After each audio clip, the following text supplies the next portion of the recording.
Hi there, Simon Matthews from Well Coaches Australia. I want to speak to you today about two concepts in healthcare that are sometimes conflated, and they're the concepts of efficacy and effectiveness. Both of them are very important.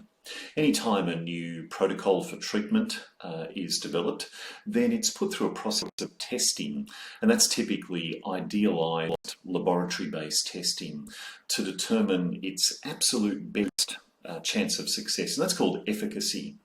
Efficacy is important because if we put it to a test like that and the measure of efficacy is quite low, in other words, this strategy doesn't have a terrifically good benefit, then we might think twice about how much more effort we want to put into that and what sort of work we might need to do to modify it before proceeding further.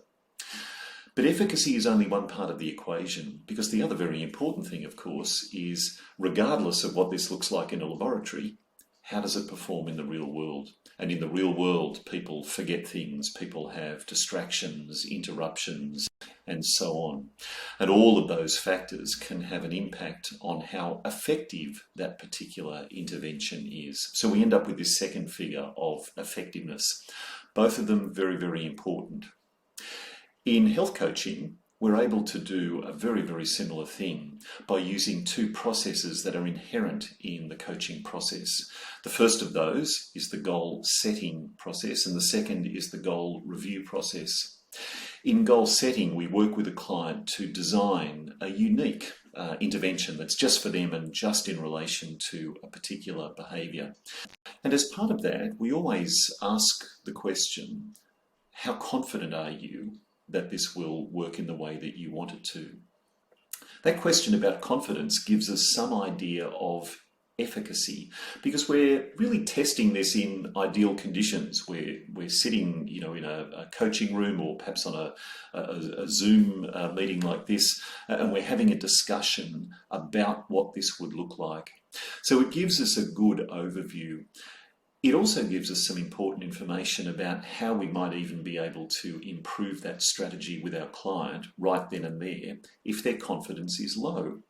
So for example, if they're only rating their confidence at 5 out of 10, then we can ask a question like, what would it take to move your confidence 1 point up that scale? And we can use that information to work with our clients to modify that particular idea that they have for themselves. So let's assume then that our clients design a strategy for behavioural change that they're happy with and they think is going to work successfully for them. And they have a fairly high rating of confidence. In other words, their sense of its efficacy is fairly good. They go away and put that into practice. Then when they come back, we take time to review that goal with them. And part of that review is asking the question, what's your percentage of success in relation to this? How would you rate how successful you were in implementing this? And the response to that question tells us about effectiveness, what it was like in the real world, what happened with all those distractions and disturbances and disruptions and just the things of daily life. And with that information, we can continue to work with our clients to recast, reimagine, rethink, and perhaps even redesign that particular strategy for behavioural change.